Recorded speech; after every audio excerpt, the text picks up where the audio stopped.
Hello, Austin the Brimstone here, collecting all things furry and fantasy. Perhaps no book series defines furry and fantasy more than the wonderful Chronicles of Narnia. It's Brimstone. Yeah, right, Brimstone. So I've talked about the Narnia books before, but today I really want to get into the nitty-gritty on what I think of these books. Kind of rank them and just judge them because my opinion is clearly word of God. So, speaking of God, there's Aslan up there, the god of Narnia.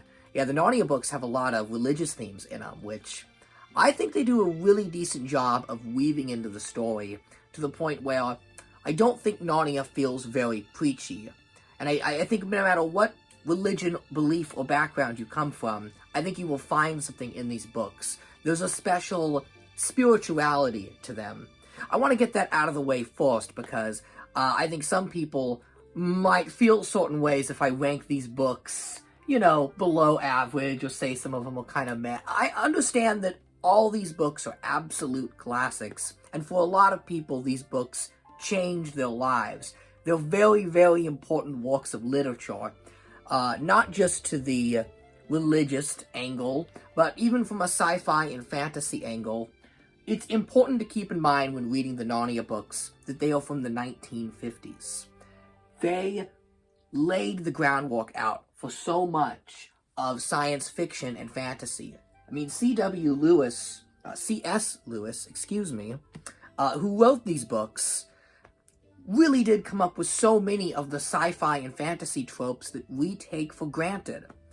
For example, Narnia may be one of the first examples I can think of a very properly written multiverse, and that the idea that there are different timelines, which, we see that in so many films today. It's in the Marvel movies, it's in animation, the multiverse is something we kind of take for granted, but so much of that came from Narnia.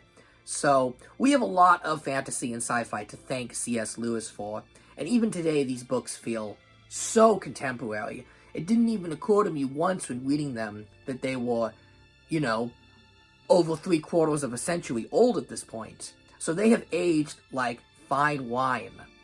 But some of these books are better than others, so let's just get right into it. Before I talk about the actual books themselves, though, we've got to talk about how you're going to read Narnia, because the way these books are chronologically ordered is a little confusing. See, the Narnia books were made out of order. So C.S. Lewis wrote 7 books, and he calls them the Chronicles because it's not one cohesive story. We jump in and out of the timeline of Narnia, starting with its beginning and ending with its end. Now, I believe C.S. Lewis intended it this way, as he wanted the books to have a somewhat biblical feel to them. They do almost read like the Bible, especially the way we go through in and out of points of history, and it's not traditional storytelling. Well, fast forward to the 1990s, and the Narnia books were bought by, let's see who has them here, Walden Media? Or Scholastic? Anyways, one of these book company conglomerates got a hold of the Narnia books, and they decided that it was a little too unconventional. So they decided to reorder the Narnia books based on the timeline of Narnia, in order from start to finish. So if you take a look here, I've got a vintage set of books, and you can see the numbering. I don't have a vintage Lion, Witch, and the Wardrobe. For some reason, everyone kept on to their copies of Lion, Witch, Wardrobe, so my vintage set only starts from Prince Caspian. It's got this cover that is totally awesome. Look how great the artwork is on that.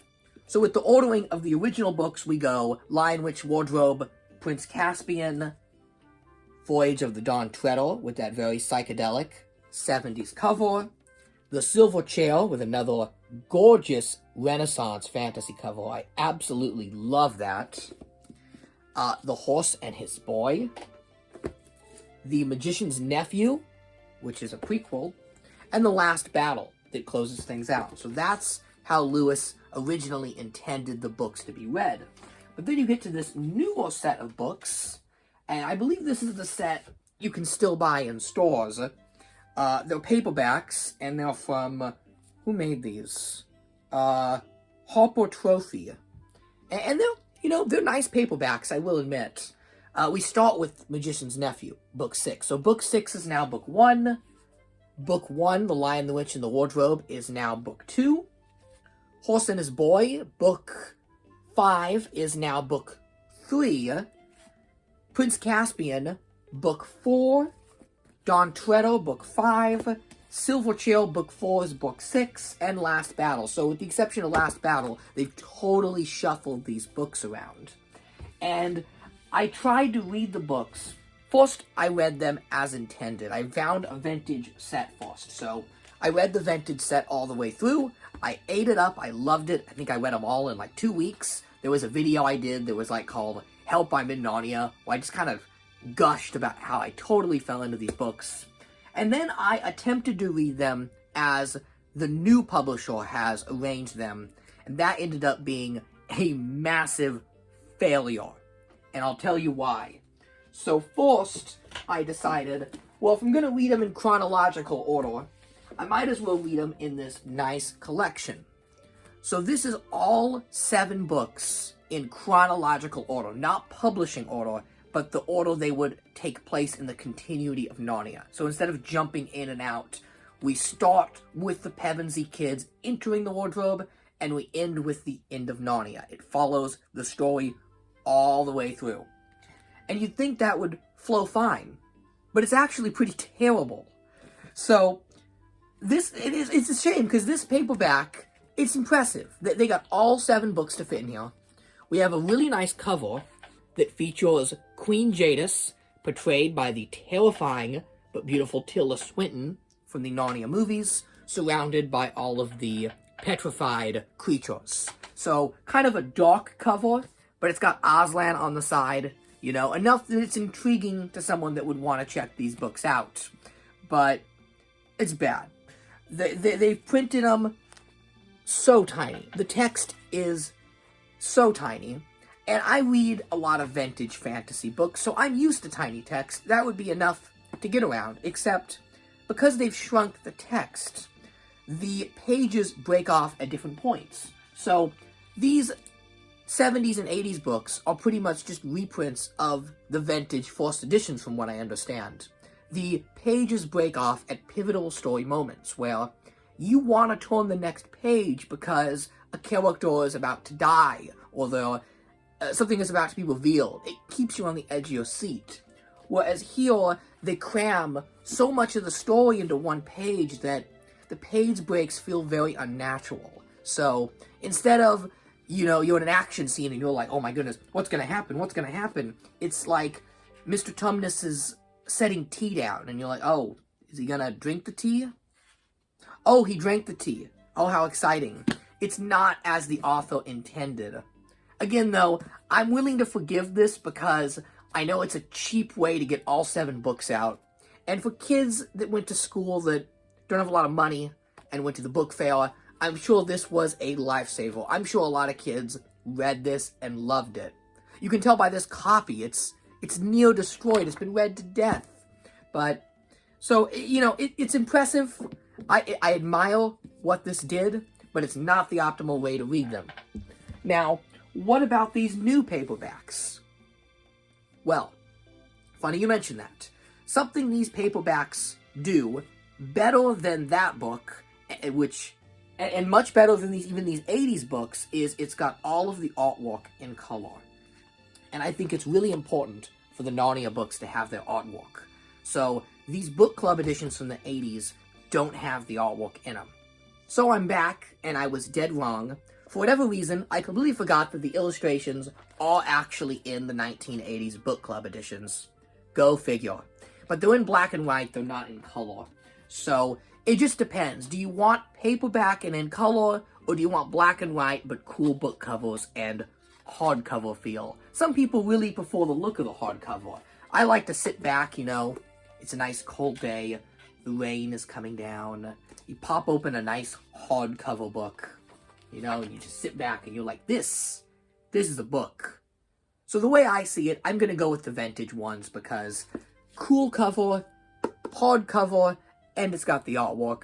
It just isn't in color.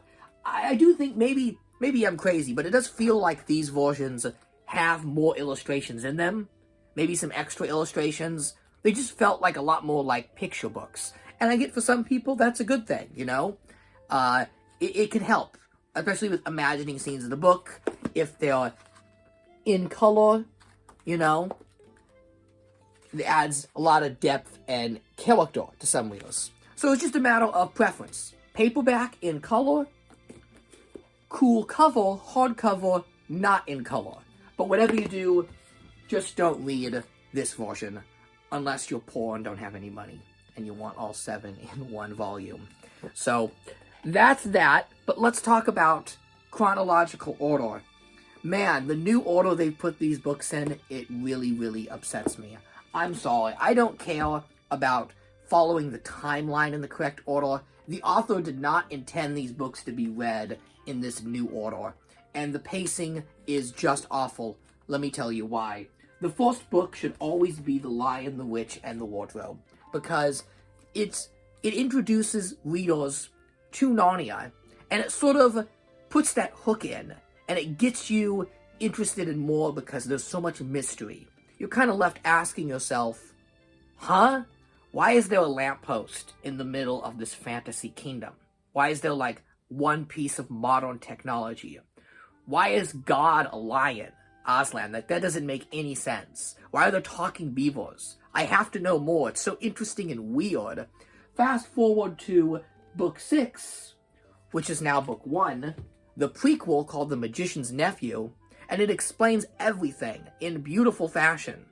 Well, if you read this as book 1, you're going to have everything spoiled to you. You're going to go into The Lion, the Witch, and the Wardrobe knowing what Aslan is, what Narnia is, and seeing the bigger picture of this fantasy world. An easy way to put it is, this is hard fantasy. Swords, sorcery, witches, magic, talking goats, turning people to stone, evil winter witches, all that wonderful Dungeons and Dragons stuff. But this book here, book 6, leans way more into science fiction. This actually looks at Narnia through a bit of a scientific lens, and explains a theory on why Narnia exists and why it is the way it is, by introducing the multiverse. And that's all I'll say until I get to the individual rankings. Well, if you read this book first, which is intended as the last book before the finale, you're going to think that Narnia has a lot more science fiction in it. And the multiverse. Once you introduce readers to the multiverse, they're going to expect it to show up. Well, that type of stuff is only relevant to the final book. So you're going to introduce all these cool concepts, and then read 6 books that are mostly sword and sorcery, before there's a little bit more of sci-fi at the end of the last book. That's not the intended reading experience. You're supposed to read Lion, Witch, and Wardrobe first, get interested in the fantasy element, go through these fantasy adventures, and then right before we get to the big finale, get a final explanation on what exactly is going on. This book is meant to prep you for the last book. Then The Magician's Nephew sets up the last battle. Also, characters that appear in this book appear in the last book, but they don't appear in the other books. So you're supposed to read this book, remember all these characters and elements, forget about them for 6 books, 5 books of sword and sorcery, and then remember in the last book, oh yeah, we're gonna answer all these questions from the first book. It makes no sense. I don't care that it's a prequel. It's like if you watch The Phantom Menace first instead of the original Star Wars. It really is. Like, you're gonna introduce this little kid Anakin that you're confused, you don't know what's happening, there's no payoff till Return of the Jedi, where you're supposed to remember all this stuff about Anakin, and it's just dumb. It's not the way it's supposed to be read. And I think a lot of readers will get bored. I especially think they'll get bored when they hit this bump in the road, The Horse and the Boy. Now, Horse and His Boy. This is a really good book. I really, really like it. It's a complete change in tone. It's about a kid born in a Middle Eastern kingdom that borders Narnia. So we get to see what life is like in this universe outside of Narnia under harsh imperial rule and fascism. And it's about this kid, his talking horse, and a woman who is connected to that kingdom, that's all I'll say, trying to escape. And it's got political intrigue, it's a bit of a thriller, it's got scary and dark action, it's an awesome standalone adventure, and it acts as a great palate cleanser before ending Narnia. Because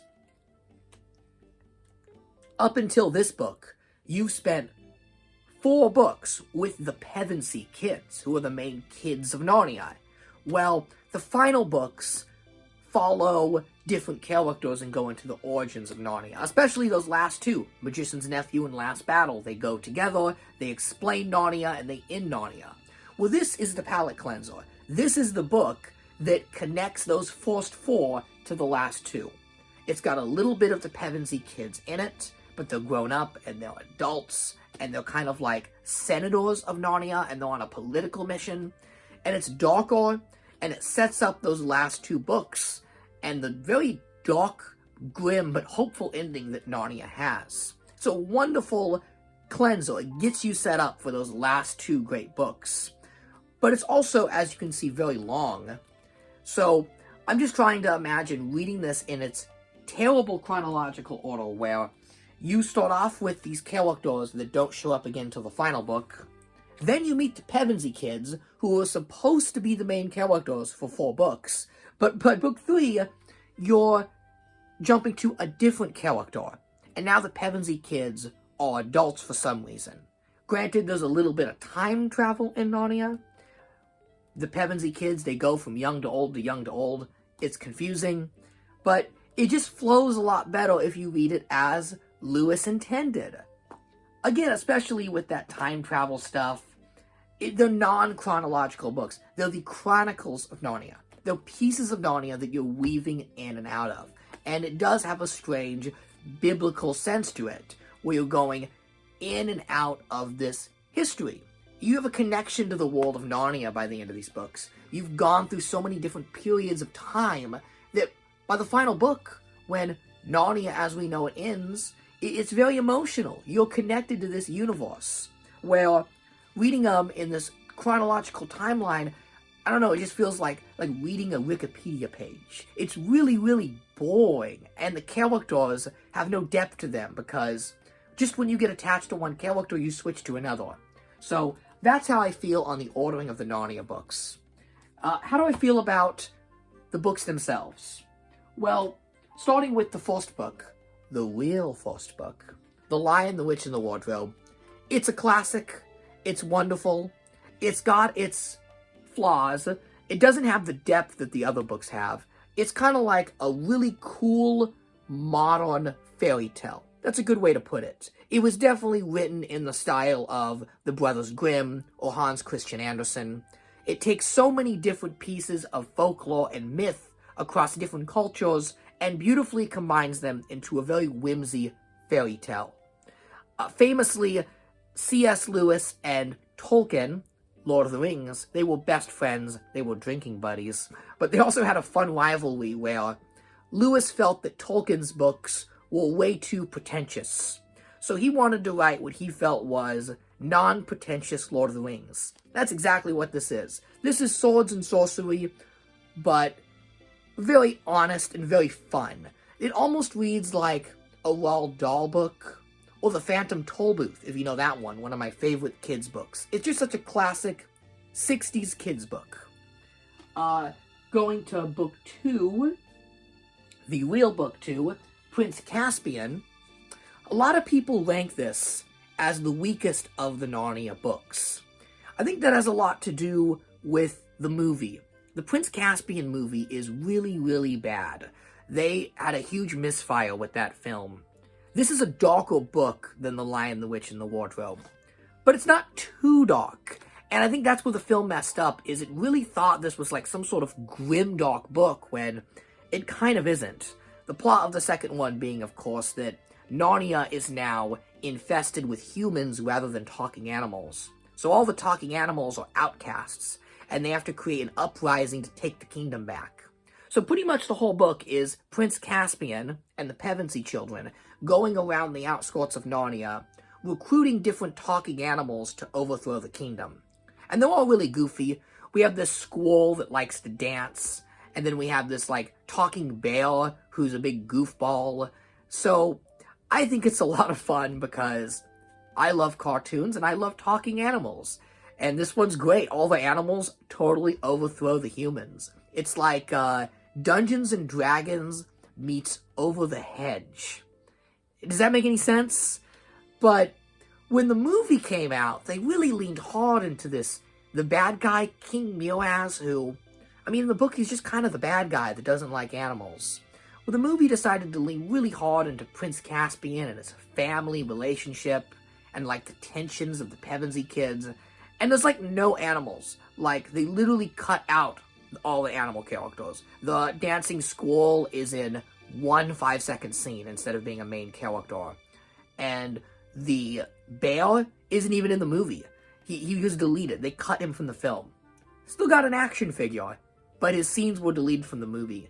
The only thing the movie did right was keeping Reepicheep, who is, in fact, the greatest fictional character of all time, and you can't tell me otherwise. Seriously, Reepicheep the Mouse arc through these books is one of the best storylines for any character ever. I love where they go with him. Fantastic. So, I think it's a pretty good book. So let's start a ranking here. Let me get out my books here. Where's Lion? There we go. So we'll put Lion. I'm gonna put Lion above Prince Caspian.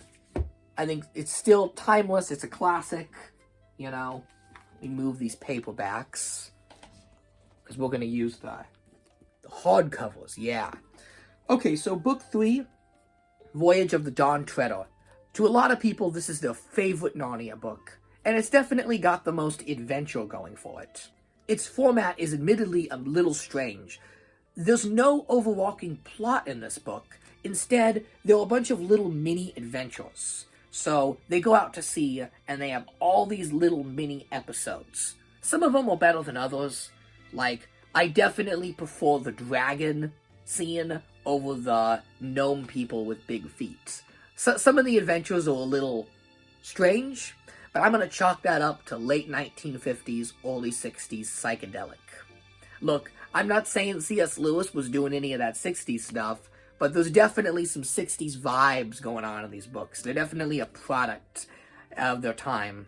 And it's also when Narnia starts to get a little weird, which I actually appreciate. So I'm going to rank it above Prince Caspian, but below Lion Witch and the Wardrobe.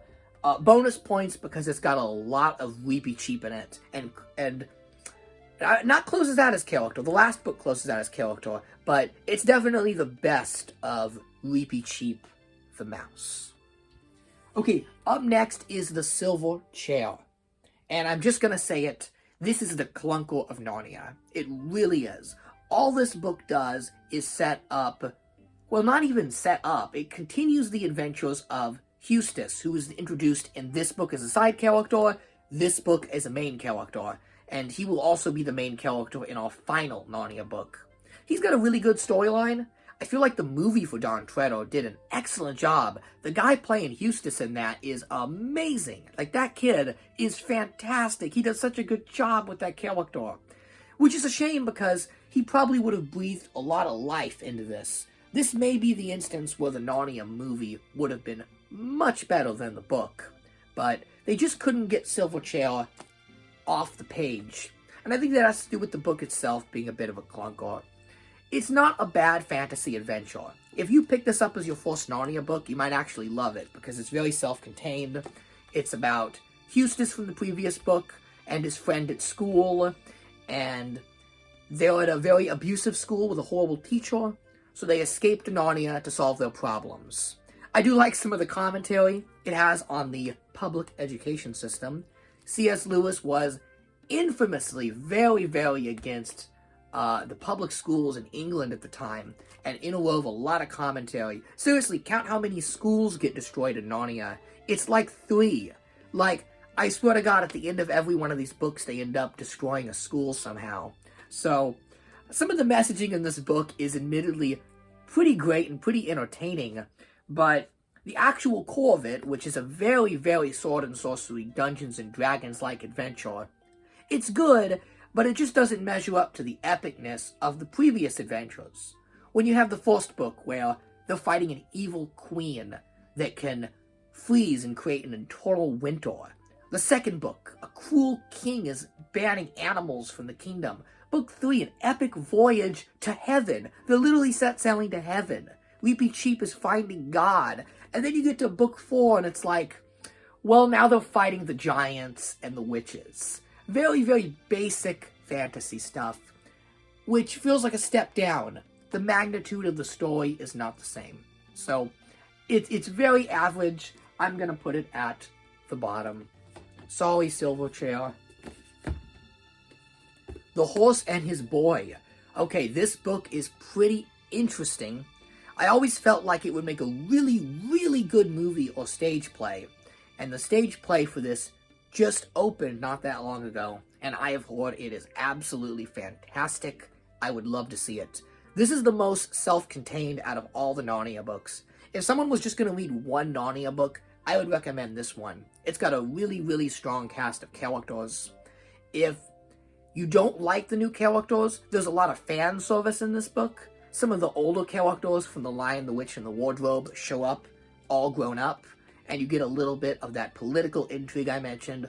All in all, a very, very solid book. I quite like it. So, I'm going to put this at the top right now, until we get to the next book, of course, The Magician's Nephew, the prequel to Narnia. This is the best prequel I have ever read, seen, or experienced. It's better than the Star Wars prequels, it's better than The Hobbit, it's better than any prequel you've ever experienced. I love this book. It is my favorite out of all the Narnia books.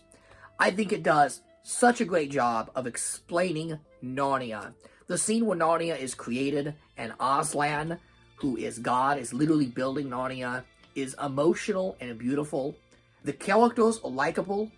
The way they tie different myths into the creation of Narnia is amazing.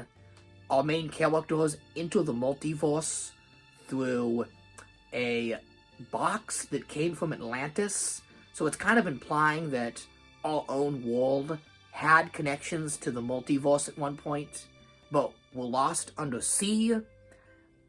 I absolutely love it. The world building is so interesting. Plus, we get to see the return of the evil queen, the awesome villain of the first book. How else do you bring back, one of the coolest villains ever, Queen Jadis? She's dead. Well, you could always go the cheap route and resurrect her, like they tried in the Prince Caspian movie, and oddly enough, the Don Treadle film too. Man, they really wanted to bring that queen back, huh? No, this book just takes place before she dies. Why not? This book is excellent. It's got wonderful twists and turns. The way the multiverse is portrayed is so interesting. I love how it's not space. It's not like sci-fi where you go into other planets. It's inner space. This idea that the multiverse is not out there, but in there. You know what I'm saying? Like that there's a reality in our own reality. Again, it's so 60s and psychedelic. Also, the multiverse being a forest and brightly lit rather than deep dark space is just really cool to me. It takes science fiction elements like different timelines and it mixes them with sword and sorcery and fantasy. And I love it. It's so good. Plus, the animals are amazing. Some of the jokes in this book are top-notch. This book is funny. It's got a lot of wit and charm to it. It's got highs and lows. It's dark. It's funny. It has everything you'd want in a kid's book. This is a really good entry-level fantasy sci-fi book. Like, if you want to get into those nice, big, thick fantasy novels that have the cool covers, the good vintage stuff, this is a good one to start with. I think it's criminally underrated, and I think it would make an awesome movie, a really good film. Maybe even a film that could be separate from Narnia.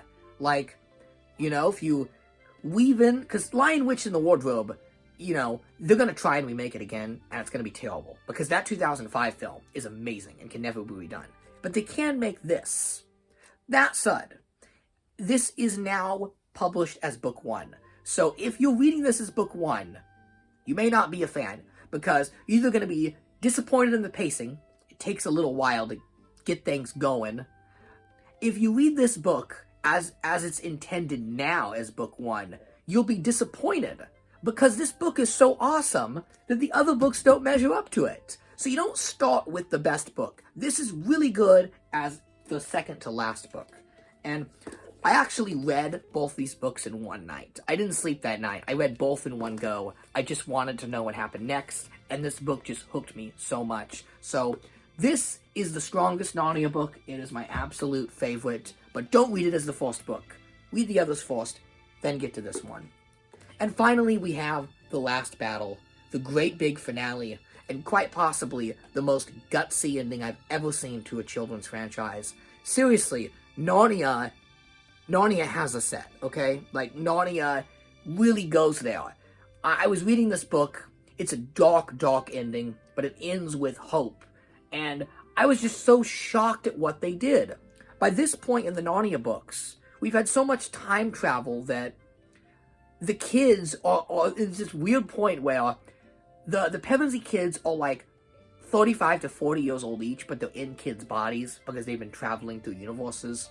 And then there's all these extra characters, and then you've got all the multiverse stuff from the previous book. So going into this book, I was worried it would be a train wreck. Lots of good series have train wreck endings where they juggle too much and they fall, like Game of Thrones. Some would even say Harry Potter and the Deathly Hallows is a bit of a wreck in how it brings everything together. And this book is really short. It is not a long book at all. It's a nice little short story that takes every character from the Chronicles, every piece of the timeline, and masterfully, and I mean masterfully, ties everything together. It is such a perfect ending that no ending ever comes as perfect as this one. The last scene in the Narnia is so satisfying. I would rank this at the top for simply being an amazing ending, but Magician's Nephew is just such a good book. And again, this one, it opens up so strange. You spend like the first 20 pages with a talking donkey and a talking monkey. Yeah, it's like Shrek. Like, seriously, a wisecracking donkey and monkey open this book. And you're like partway through, right? And you're still reading about this donkey and monkey, and you're like, they're never gonna tie it all together. But then they do! They tie it all together so perfectly. So this goes right under Magician's Nephew, but only by a hair. Such an awesome ending. And that's one of the reasons I love Narnia so much is, boy, do they stick the landing. Like, they just nail it. So read the books as they were originally published and intended by C.S. Lewis. If you read them in their new order, you're not going to like it and you're going to be disappointed. That's my ranking of the Narnia books. I have Magician's Nephew as my favorite book, very closely by Last Battle. Then Horse and His Boy, strong characters, good story. Lion, Witch, and the Wardrobe, classic. You know, the one that started it all. Voyage of the Dawn Treader. It's got some ups and downs. Some of the little mini episodes are kind of but there's so many mini adventures in this book that none of them overstay their welcome. Prince Caspian, a little darker than the other books, a little strange with its pacing. We barely get to see the Pevensey kids, who are really our main characters. And the movie is atrocious. But it's not the movie, it's the book, so meh. And finally, Silverchair, which I think is the only clunker in Narnia. Silverchair is the only one that's like, so that's my ranking of the Narnia books. It's definitive because I said so. Coffee break. Drinking out of my Zootopia mug. And finally, the best Narnia book of them all isn't even any of these. It's the companion to Narnia from the 1980s. Yeah, this book is awesome. This was made in the 80s by a guy named Paul F. Ford, who I believe he had quite the career with Narnia. He's on the documentaries that come with the Narnia movies. So if you've seen any of the making of Narnia stuff that's on the Disney films, the guy that wrote this shows up quite a bit. He may have even had a hand in the production of Narnia, and the movies, that is. This guy gets the books. He gets the books, I think, better than C.S. Lewis does. It's just such an amazing guide to Narnia. It contains every bit of knowledge you'd ever want on the books, and offers a thorough explanation for everything. May clear up some of the confusing psychedelic scenes that are very 60s. The artwork in it is totally rad and awesome. It has every key moment from the books illustrated, and I feel illustrated better than the official artwork. Not that I'm in favor of getting rid of the official artwork. I think the artwork should be in all of these books, in color, as intended. But this is a must-have for anyone that enjoys Narnia. You have to get this book. It's so much better than the Narnia wiki or the Narnia fan websites. Again, no offense to those fan websites. They're fine and dandy. But this is so much better than anything you're going to find online. This is the guide to Narnia. This book is awesome. I love to just sit back, pop it open, and just read some random lore on Narnia. Like, who Greifel is. Do you know who Greifel is? Greifel is a cynical black dwarf who is the spokesperson for the majority of dwarfs released by Prince Tiran. He does not believe in Aslan and declares that dwarfs won't be taken in twice by Emmett. Okay, so this is the dwarf leader from the last book. Like, who remembers that guy? Well, there's paragraphs and paragraphs on who he is. This book is awesome. So, the Companion Guide to Narnia is easily the best Narnia book. No questions asked. And Aslan says so. Isn't that right, Aslan? Don't you agree that the Companion to Narnia is actually better than the Narnia books themselves? Indeed. Aslan has spoken. Oh, so Aslan, you agree with my definitive ranking. This is the ranking of the Narnia books. Aslan has spoken. Word of God. During the production of this episode, our leading man suffered a leg cramp while recounting the epic lore of Narnia. In order to avoid a prolonged and likely very documented lost media search, we now proudly present the previously lost footage of the unedited leg cramp. I mean, some weirdo on the internet will enjoy this, right? Is anyone even still listening? Reading this crummy version, which, I mean, does it have the illustrations? Reading this crummy version, which, I mean, does it have the illustrations?